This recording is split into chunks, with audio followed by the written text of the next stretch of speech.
What's poppin', ne'er-do-wells? We are going to talk about Newton's third and final law in this video. It's going to be exciting. You're going to love it. We're going to have tons of fun. And we're going to do a super interesting problem. I think this is the first problem I found an excuse to try and go to space in. So, there's that to be said. Also, this dank meme right here, this thing, pretty much sums up Newton's third law. It's beautiful. It's immaculate. I love this meme.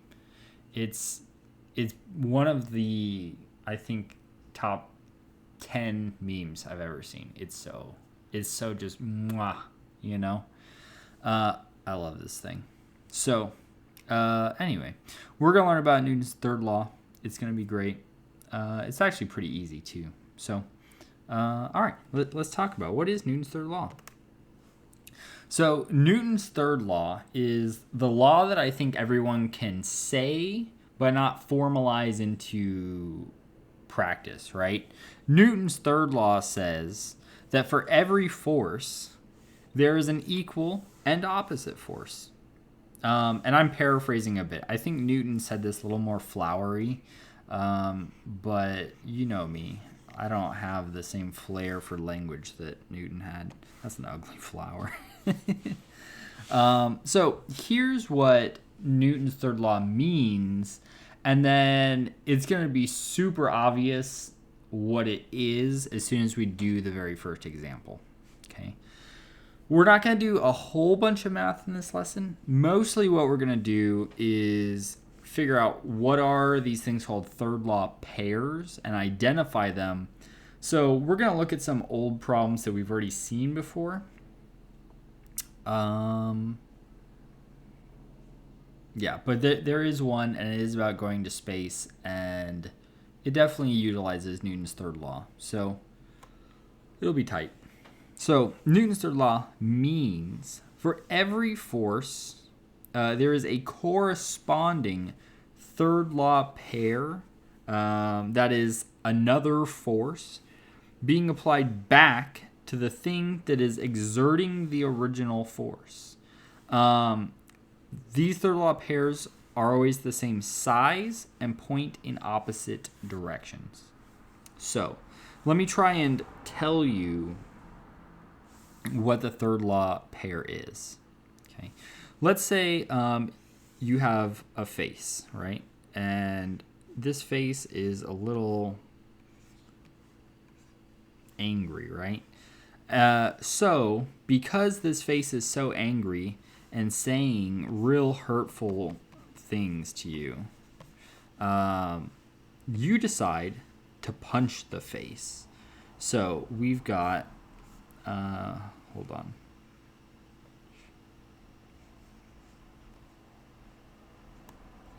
A fist.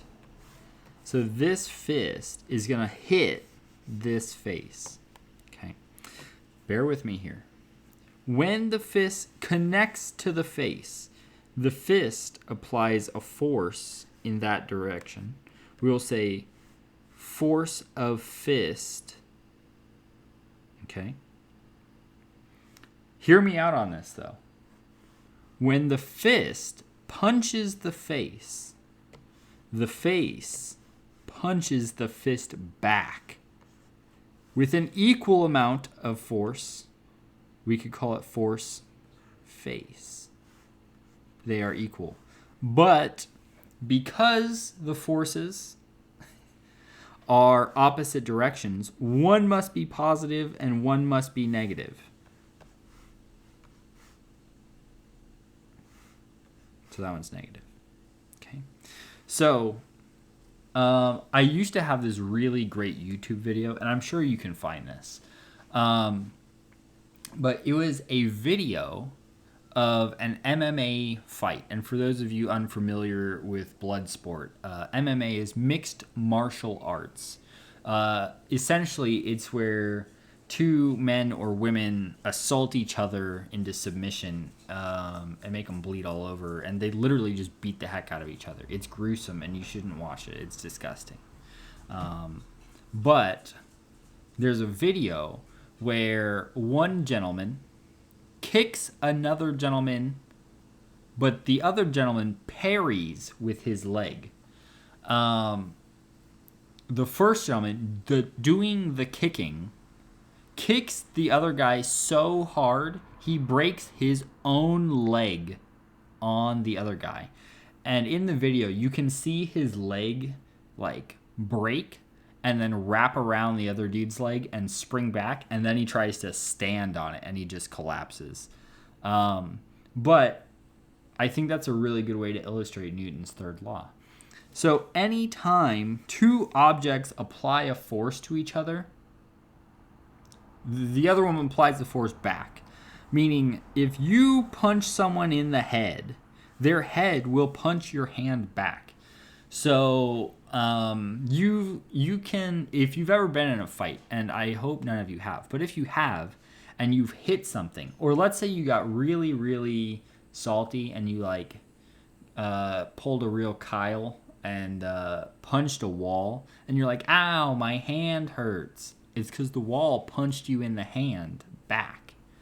So, Newton's third law says that any time an object applies a force to something, that something applies a force back. They are equal and in opposite directions. And that's Newton's third law.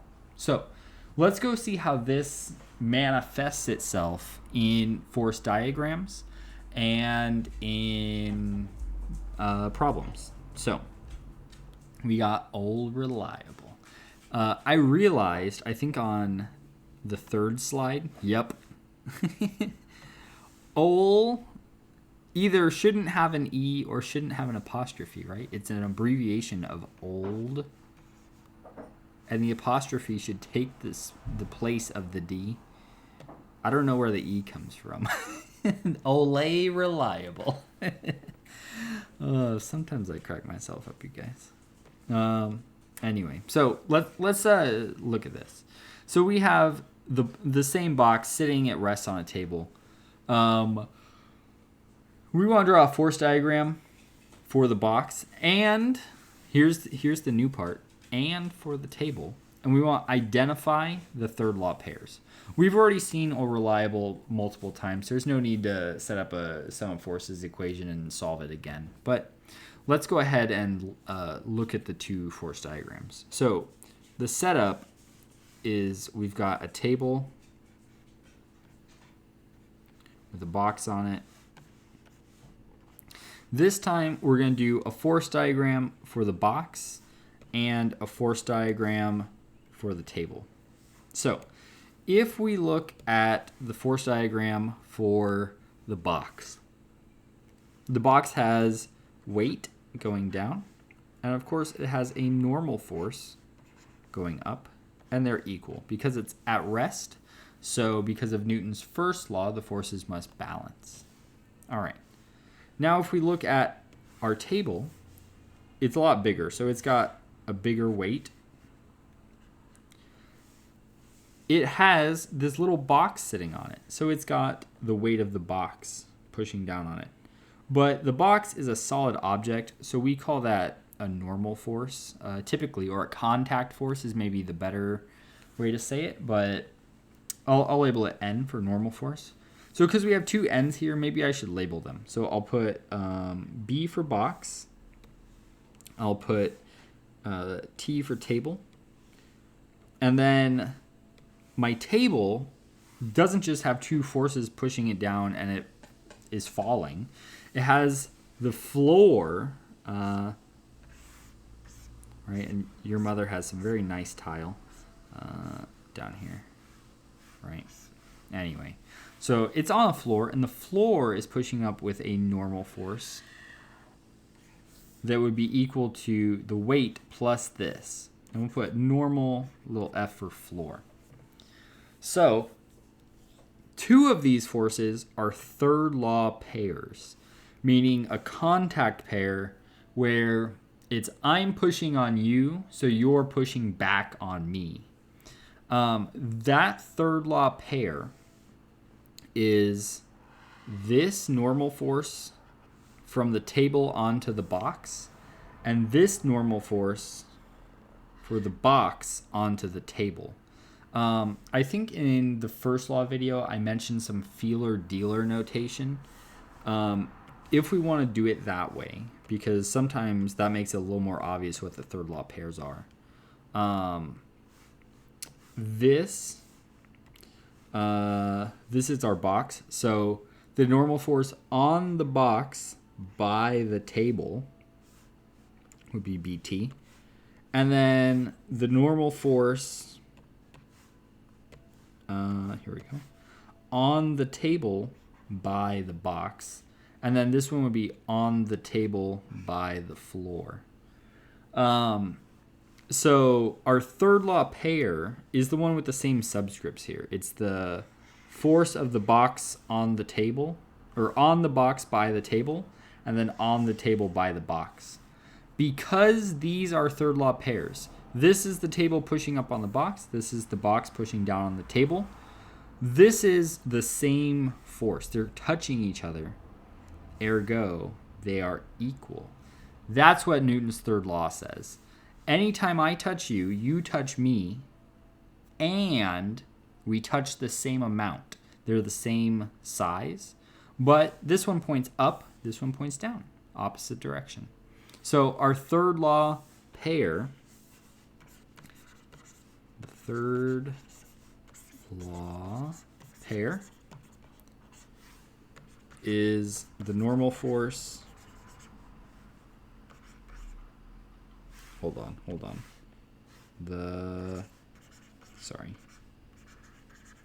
Normal force on the box by the table, and the normal force on the table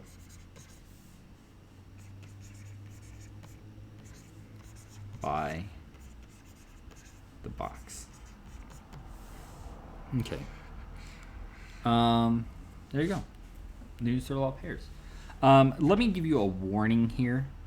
A lot of times, what's really, really tempting. This is wrong, okay? Let me start by just really emphasizing this is incorrect. What a lot of people want to say the third law force is the normal force on the table and weight. So while these are equal, it's not because they are third law pairs. It's because they're the two forces that happen to cancel each other out on this object. They are not third law pairs, though. The table pushing up on the box is completely unrelated to how hard Earth's gravity pulls on the box. They are not third law pairs. They do cancel each other out, and they do show up in the sum of forces equation in the y direction for the box. But they're not third law pairs. Third law pairs will never be on the same object unless the object is touching itself, which it probably won't happen in this class because we don't really deal with sentient objects. But unless the object is touching itself, which, listen, you need to go talk to someone about that, I guess. Then they should not be on the same force diagram. They will also not be in the same equation, typically, unless you force them by substituting. Okay? All right. Let's look at another example. This one's a little more complicated. We're going to draw a few force diagrams and identify a whole bunch of third law pairs. So now, instead of just one box, we have a stack of boxes on the table. There's going to be a 1 kilogram box, a 2 kilogram box, and a 3 kilogram box, smallest on top, biggest on bottom. The stack is sitting at rest on a table. And we want to draw a force diagram for each box and identify all the third law pairs. Okay, so just so we're clear what we've got as far as pictures. It's that. It's table, big box, medium box, little box, in that order, in that stack. So let's start at the top and work our way down, because that's probably going to be the easiest, most straightforward way. All right. So top box, we have weight down. Actually, let me make that a lot smaller. We have weight down, and we have a little baby normal force to match with it. Okay, I'm marking them equal because it says at rest. So Newton's first law says all the forces must balance, and because those are the only two forces, that has to be the setup. All right. So this is the 1 kilogram box. Okay. Let's look at our 2 kilogram box. So now our 2 kilogram box has 2 kilograms of weight down, right? It's twice as massive. This should be about twice as long. Let's look at the second box here. This second box is being touched in two places. It's touched on the bottom by the big box, but it's also touched on the top by the little box. So it should have two contact forces because it's in contact with two things. It will have the little box pressing down on it. So let's go ahead and put a down arrow for that. Let me actually amend this a little bit.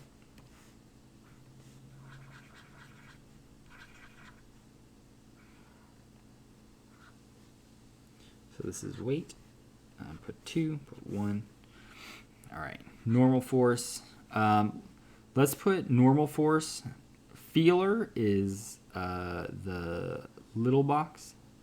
Dealer is the 2 kilogram box. Here, the thing feeling the force, well, this is the 2 kilogram box force diagram. So 2 kilogram box, 1 kilogram box is dealing the force. And we have an upward normal force of the 3 kilogram box on the 2 kilogram box. So the 2 kilogram box is feeling it, the 3 kilogram box is dealing it. All right.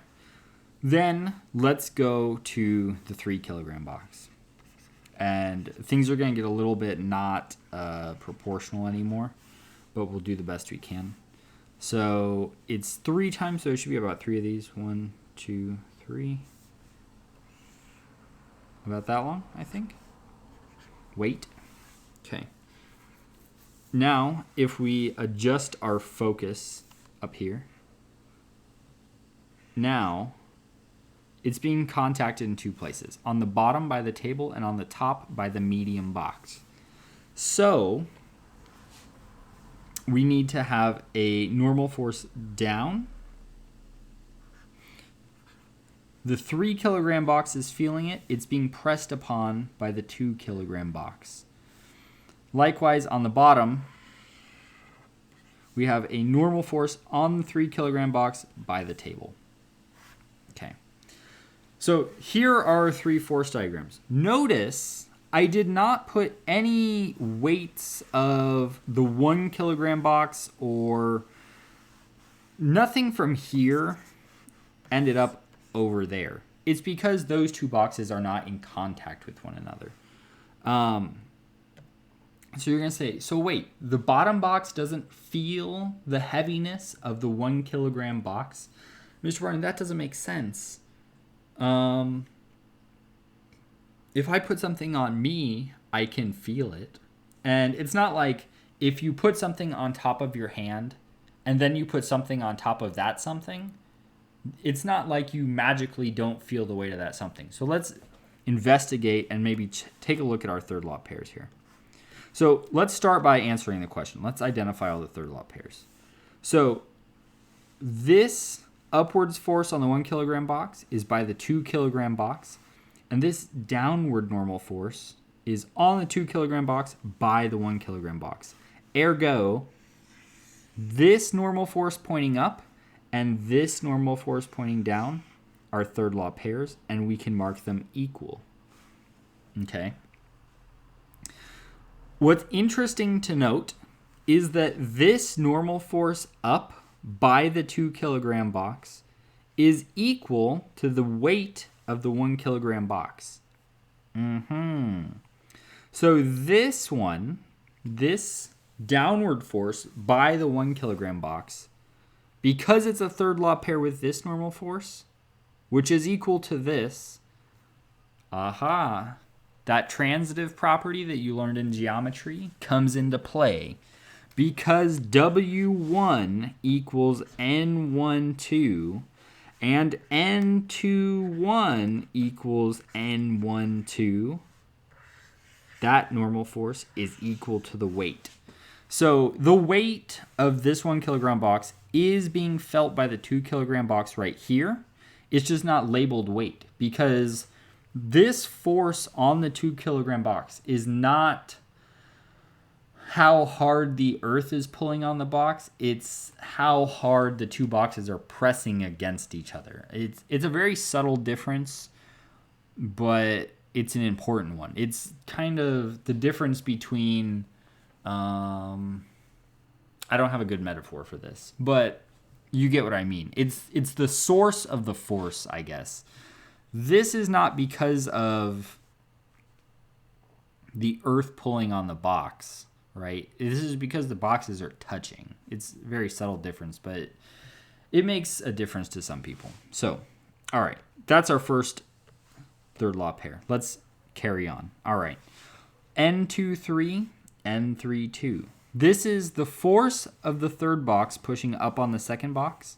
This is the force of the second box pushing down on the third box. These are also third law pairs. Okay, so now we can mark these equal.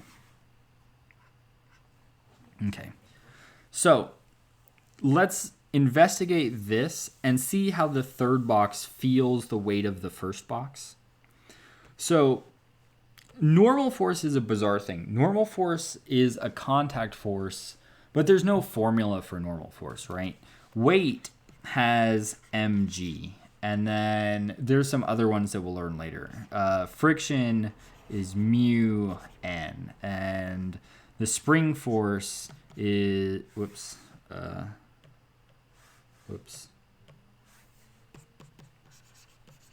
the spring force is negative kx. There are formulas for these things where we can measure other physical constants and then plug them in and use a formula. There is no formula for a normal force. The normal force just is whatever it needs to be, so that the two objects don't phase into each other because they're solid.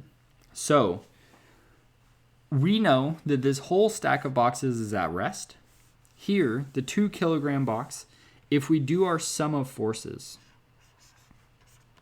for the 2 kilogram box in the y direction, we have the normal force. We'll say that's positive because it's up. Normal force, 2, 3, minus weight of the 2 kilogram box, minus the normal force from the top box pushing down, equals 0. So if we solve for this normal force here, this one here, we'll get N23 equals, and we move these two forces over, weight of the second box plus the normal force 2, 1. Okay. This is also consequently equal to this weight right here. So N23 equals weight 2 plus weight 1. Okay. So while the weight of this box is not directly on this force diagram, right? This box doesn't feel the effects of gravity of the little box. It feels the little box pressing on its head, right? But if we do some mathemagic, we can sort of see where that weight is hidden. So it's there. We feel the weight of that box, but not as a weight. We feel it as a normal force. Okay. All right. Now, those are our only two sets of third law pairs. These are the contact forces where the two things are touching. These are the contact forces where the two things are touching. And you're going to say, but wait a second, Mr. Barton, what about this normal force here? Where's its third law pair? Well, I'm glad you asked. Notice we have a fourth object, the table, but we didn't draw its force diagram. If we did, we would, of course, have weight down, normal force from the ground up. So on the table by the ground. And then we would have normal force on the table by box 3. And then this would be the third law pair there. However, we didn't draw that. So this one doesn't have a third law pair on these three force diagrams that we can match it up with, because we're not looking at the force diagram of the object exerting that force, the table. So this same trick here, you can do something very similar here with the normal force here to show that the force of the table pushing up on the box is equal to the weight of all three of the boxes. But I'll leave that as an exercise for the watcher. You feel me? I think we've labored this point enough. Third law pairs are these two boxes touching each other, these two boxes touching each other, and then if we drew the table and the box touching each other. Notice how these third law pairs are never on the same force diagram. They're always in the opposite directions, and they're always the same length. All right, cool. Let's do a real problem with some real math and numbers. All right. Good luck, kids. We have a stack of all reliables, and we're going to space. So there's a stack of boxes, same setup. 1 kilogram on top, 2 kilogram in the middle, 3 kilogram box on the bottom.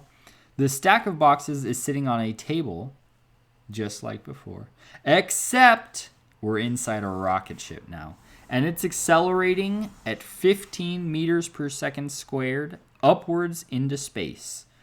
That means we're not at rest anymore, and we're not even at constant velocity.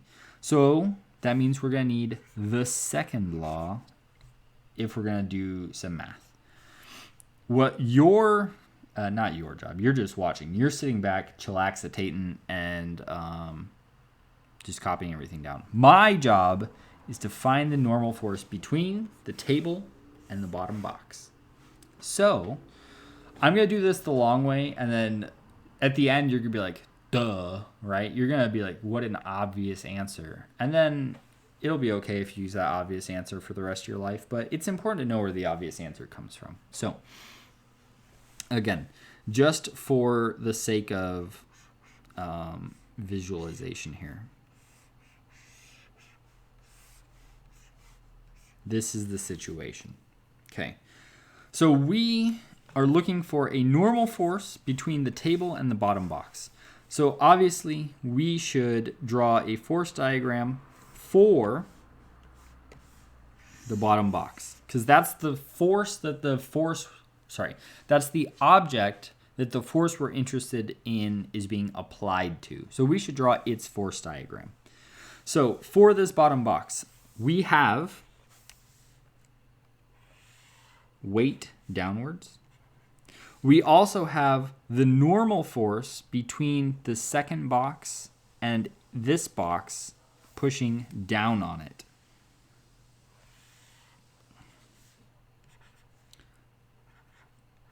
Okay, normal force on box 3 by box 2. Then we have the normal force of the table.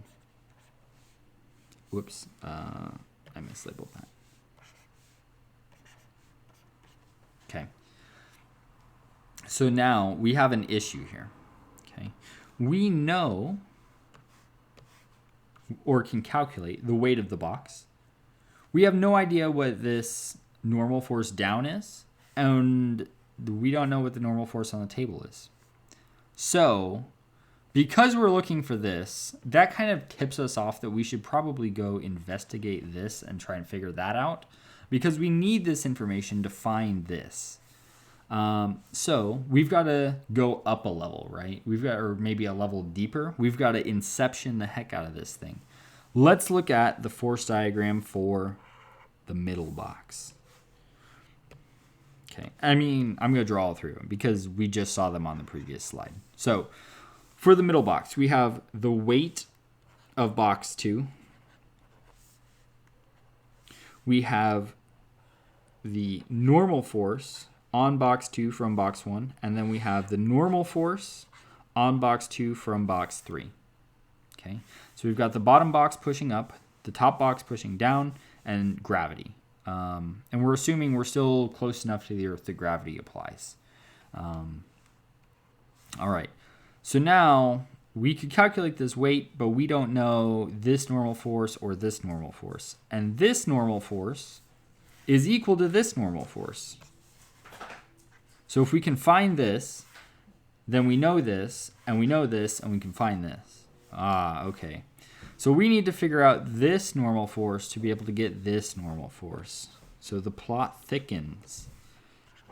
All right. Top box, we have weight down. Let me skinny my pen back up. Send that thing on a diet. And we have the normal force on box 1 by box 2. And that's it. Okay. Unfortunately for us, these are not equal. Why, you may ask? Because we're accelerating. If you're accelerating, your forces cannot be balanced. So, we have a problem here. Let's look at this thing. Okay. Sum of forces in the y direction on this box. We have the normal force up minus the weight.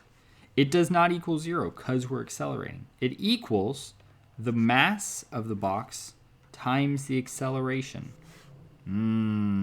Okay. That's our real issue here. Okay. So let's go ahead and find that. And then we're going to do some crazy maths. We can mark these equal because they're third law pairs though. Okay. So let's start solving, and then we'll do this the hard way now in the notes, and then we'll you can do it the easy way later. So here we go. Okay.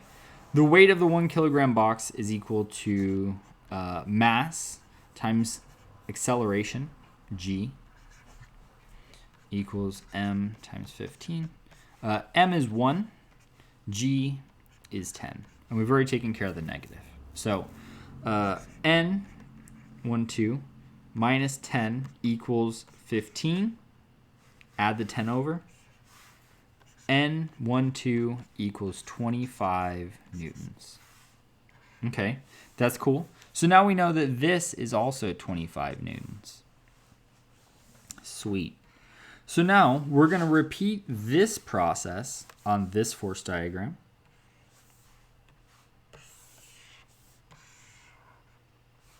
Okay. Let's do a different color. Let's do... Where's my pink? There's pink. Okay. So for this force diagram, sum of forces in the y direction equals normal force 2, 3 up minus weight 2. Oh, bless me. Pardon me. Sorry, that's just a little bit of the coronavirus setting in. Minus n to 1 equals ma. All right. So now we know some of these values. Weight, here, n 2, 3 minus weight is mg minus this downward force by the top box is 25 equals mass is 2, acceleration is still 15, 2 times 15 is 30, 2 times 10, this is 20, so n2, 3 minus 20 minus 25 equals 30. So this is 45, we add it over. n2, 3 equals 75 newtons. All right, wonderful. So that tells us that this force is 75 newtons. And because this force and this force are third law pairs, this is also 75 newtons. Cool. All right. Once more, with gusto, we will do a sum of forces equation on this, and then we will have our answer. So, sum of forces, oops, hold on. This is going to get a little wild. There we go. Give me some room. All right. Sum of forces in the y direction. We have normal force on box 3 by the table minus the weight of the third box minus n of the on the third box by the second box equals ma. All right. So n3t minus the mass of the third box is 3, g is 10, n32 is 75, equals, the mass of the third box is 3, the acceleration is 15. All right, n3t minus 30 minus 75 equals 45. This is 105, so we add it over. n3t equals 150 newtons. Cool, huh? All right, there's the answer. That's what we were looking for the whole time. Now you're going to say, Mr. Barton, how is that simple and obvious? Well, let's redo this problem really quickly, and then I'll show you why it's so obvious. What's the total mass of these three boxes? Well, 1 plus 2 plus 3 is 6.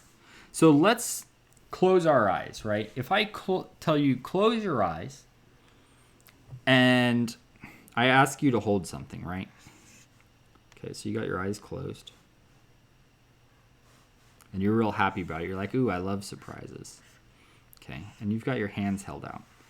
So let's say, in one case, in your hands, I put a box. What do boxes look like? Something like that. Anyway. Okay, this is a box for sure. This is a 6 kilogram box. I put that in your hands. I'm like, how heavy is this? You're like, 6 kilograms, I think, if my hands don't deceive me. I say, all right, cool, cool. And then a second time, I give you a little stack of boxes.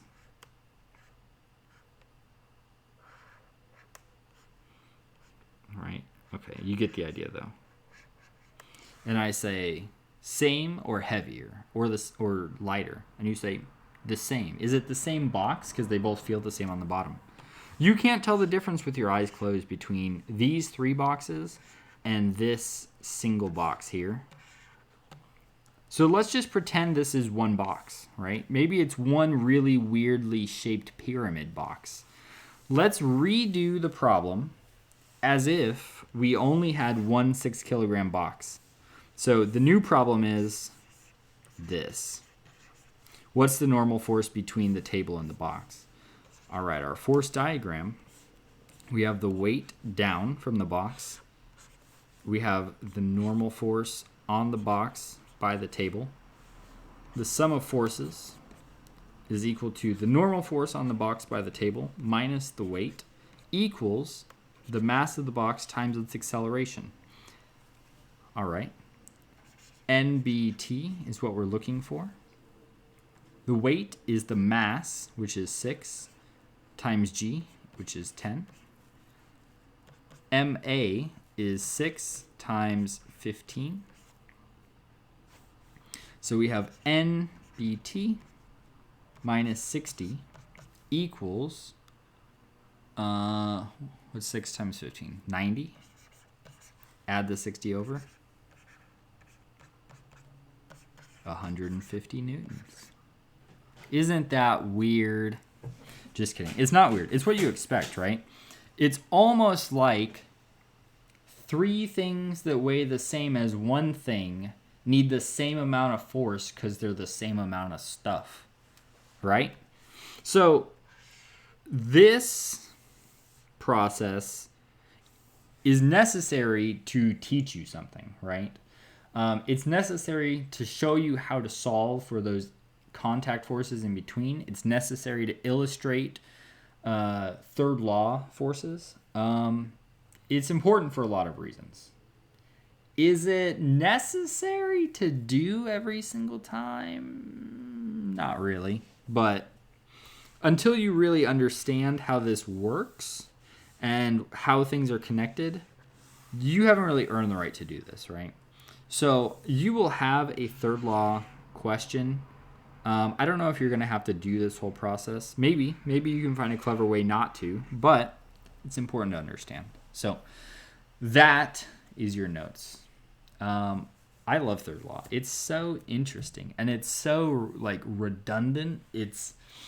I don't know. There's something that makes my brain really itch good, you know? So if you have preguntas, please go ask me in the WebEx. If you get stuck on your homework, please ask for help. And if you like this video, please smash that mother heckin' like button. I'll see you guys next time.